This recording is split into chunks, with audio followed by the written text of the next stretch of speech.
ਜਿੰਨਾ ਦਾ ਵੀ ਸ਼ੂਗਰ ਜੀ 400 ਜਾਂ 500 ਤੋਂ ਪਲੱਸ ਰਹਿੰਦਾ ਹੈਗਾ ਹਾਂਜੀ ਤੁਸੀਂ ਇਨਸੂਲਿਨ ਦੇ ਟੀਕੇ ਲਾ ਕੇ ਅੱਕ ਗਏ ਜਾਂ ਬਥੇਰੀਆਂ ਦਵਾਈਆਂ ਖਾ ਕੇ ਦੇਖ ਲੀਆਂ ਹਾਂਜੀ ਤੁਸੀਂ ਆਹ ਦੇਸੀ ਚੀਜ਼ ਤਿਆਰ ਕਰਕੇ ਰੱਖ ਲਓ ਜੀ ਜਿਹੜਾ ਤੁਹਾਡਾ ਸ਼ੂਗਰ ਹੈ ਜੀ 15 ਦਿਨਾਂ ਦੇ ਵਿੱਚ ਕੰਟਰੋਲ ਹੋਣਾ ਸ਼ੁਰੂ ਹੋ ਜਾਊਗਾ ਜੀ। ਅੱਛਾ ਜੀ ਹਾਂਜੀ ਆਹ ਦੇਸੀ ਜੜੀਆਂ ਬੂਟੀਆਂ ਨਾਲ ਆਹ ਦੇਸੀ ਜੜੀ ਬੂਟੀਆਂ ਨਾਲ ਜੀ। ਇਹ ਹੈ ਕੀ ਹੈ ਜੀ ਇਹ ਜੀ ਅੰਬ ਦੀ ਗੁਠਲੀ। ਅੱਛਾ ਅੰਬ ਦੀ ਗੁੱਥਲੀਆਂ ਹਾਂ ਅੰਬ ਦੀਆਂ ਤੁਸੀਂ ਗੁਠਲੀਆਂ ਜਾਂ ਤਾਂ ਸੁਕਾ ਕੇ ਰੱਖ ਲਿਓ ਠੀਕ ਹੈ। ਜਾਂ ਤੁਹਾਨੂੰ ਇਹ ਮਿਲ ਜਾਣਗੀਆਂ ਪੰਸਾਰੀ ਤੋਂ ਜੀ। ਠੀਕ ਹੈ ਜੀ ਠੀਕ ਹੈ ਜੀ ਹਾਂਜੀ ਇਹ ਤੁਸੀਂ 50 ਗ੍ਰਾਮ ਲੈਣੀਆਂ ਨੇ। ਠੀਕ ਹੈ ਇਹਨੂੰ ਕੁੰਡੇ ਦੇ ਵਿੱਚ ਪਾ ਲਿਓ ਜੀ। ਠੀਕ ਹੈ ਜੀ ਲਓ ਜੀ।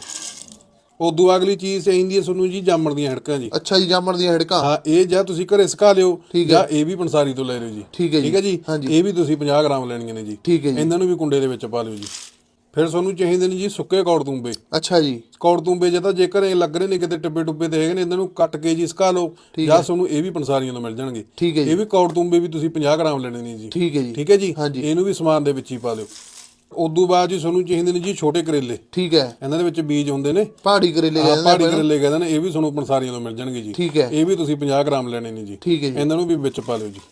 ਫਿਰ ਉਦੋਂ ਅਗਲੀ ਚੀਜ਼ ਤੁਹਾਨੂੰ ਚਾਹੀਦੀਆਂ ਨੇ ਜੀ ਨਿੰਮ ਦੀਆਂ ਨਮੋਲੀਆਂ। ਅੱਛਾ ਨਿੰਮ ਦੀਆਂ ਹੜਕਾਂ ਹਾਂ ਜੀ ਇਹਨਾਂ ਨੂੰ ਸੁਕਾ ਲਿਓ ਜਦੋਂ ਨਿੰਮ ਦੀ ਰੁੱਤ ਹੁੰਦੀ ਹੈ ਜਾਂ ਤੁਹਾਨੂੰ ਇਹ ਵੀ ਪੰਸਾਰੀਆਂ ਤੋਂ ਮਿਲ ਜਾਣਗੀਆਂ ਜੀ। ਠੀਕ ਹੈ ਜੀ ਠੀਕ ਹੈ ਇਹ ਵੀ ਤੁਸੀਂ 50 ਗ੍ਰਾਮ ਲੈਣੀਆਂ ਜੀ। ਠੀਕ ਹੈ ਇਹ ਜਿਹੜੀ ਸਾਰੀ ਦਵਾਈ ਤਿਆਰ ਬਣ ਕੇ ਹੋਊਗੀ ਹਾਂ ਇਹ ਥੋੜੀ ਜਿਹੀ ਕੜੱਤਣ ਤੇ ਤਾਂ ਜ਼ਰੂਰ ਬਣੂਗੀ ਠੀਕ ਹੈ ਪਰ ਜਿਹੜਾ ਤੁਹਾਡਾ ਸ਼ੂਗਰ ਹੈ ਜੀ ਉਹ ਜ਼ਰੂਰ ਕੰਟਰੋਲ ਕਰ ਦੂਗੀ। ਅੱਛਾ ਜੀ ਹਾਂ ਜੀ ਇਹਨੂੰ ਆਪਾਂ ਸਾਰੀਆਂ ਚੀਜ਼ਾਂ ਨੂੰ ਜੀ ਹਾਂਜੀ। ਚੰਗੇ ਤਰੀਕੇ ਦੇ ਨਾਲ ਕੁੱਟ ਲਾਂਗੇ ਜੀ। ਠੀਕ ਹੈ ਠੀਕ ਹੈ ਜੀ ਹਾਂਜੀ ਕੁੱਟ ਕੇ ਰਗੜ ਕੇ ਇਹਨਾਂ ਦਾ ਆਪਾਂ ਜੀ ਬਰੀਕ ਪਾਊਡਰ ਤਿਆਰ ਕਰ ਲਾਂਗੇ ਜੀ। ਠੀਕ ਹੈ ਲਓ ਜੀ ਇਹ ਜਿਹੜੀ ਸ਼ੂਗਰ ਦੀ ਆਪਾਂ ਦਵਾਈ ਤਿਆਰ ਕਰਾਂਗੇ ਜੀ ਹਾਂ ਜਿਵੇਂ ਹੁਣ ਤੁਸੀਂ ਸ਼ੂਗਰ ਦੀ ਦਵਾਈ ਖਾਂਦੇ ਹੋ ਹਾਂ ਨਾਲ ਦੀ ਨਾਲ ਉਹ ਵੀ ਖਾਈ ਚੱਲੋ। ਠੀਕ ਹੈ ਇਹ ਵੀ ਖਾ ਲਓ ਜਦੋਂ ਤੁਹਾਡਾ ਸ਼ੂਗਰ ਕੰਟਰੋਲ ਹੋਣ ਲੱਗ ਗਿਆ ਹਾਂਜੀ ਉਦੋਂ ਬਾਅਦ ਜੀ ਫਿਰ ਤੁਸੀਂ ਦਵਾਈ ਘਟਾਉਂਦੇ ਵਗੇ ਚੱਲਿਓ। ਠੀਕ ਹੈ ਤਾਂ ਜਿਹੜੀ ਆਪਣੀ ਸ਼ੂਗਰ ਦੀ ਦਵਾਈ ਹੁੰਦੀ ਹੈ ਹਾਂ। ਆਪਣੇ ਗੁਰਦਿਆਂ ਨੂੰ ਲੀਵਰ ਨੂੰ ਕਿਡਨੀ ਨੂੰ ਮੈਂ ਕਹਿੰਦਾ ਜਿਹੜਾ ਸਰੀਰ ਦਾ ਖੂਨ ਹੁੰਦਾ ਜੀ ਉਹਨੂੰ ਪਾਣੀ ਬਣਾ ਦਿੰਦਾ ਜੀ। ਹਾਂ ਬਾਈ ਕੈਂਸਰ ਤੋਂ ਵੀ ਭੈੜੀ ਬਿਮਾਰੀ ਹੈ ਸ਼ੂਗਰ ਦਾ ਹਾਂ ਜੀ ਸਾਰੇ ਅੰਗਾਂ ਤੇ ਇਫੈਕਟ ਪਾਉਂਦੀ ਹੈ ਨਿਗਾ ਇਹ ਘਟਾ ਦਿੰਦੀ ਹੈਗੀ ਹਾਂ ਜੀ ਨਾ ਬੰਦਾ ਮਿੱਠਾ ਖਾ ਸਕਦਾ ਹੈ ਹਾਂ। ਜੇ ਕਿਸੇ ਪ੍ਰੋਗਰਾਮ ਤੇ ਜਾਂਦਾ ਬੰਦਾ ਮਿੱਠਾ ਖਾਣ ਕਣੀ ਵੀ ਝਾਕਦਾ ਹੈਗਾ ਹਾਂ। ਜੀ। ਬਾਕੀ ਪਰ ਸ਼ੂਗਰ ਕਰਕੇ ਸਰੀਰ ਦੇ ਵਿੱਚ ਕਮਜ਼ੋਰੀ ਬਹੁਤ ਆ ਜਾਂਦੀ ਹੈ ਵੀਕਨੈਸ ਬਹੁਤ ਆ ਜਾਂਦੀ ਹੈ। ਹਾਂਜੀ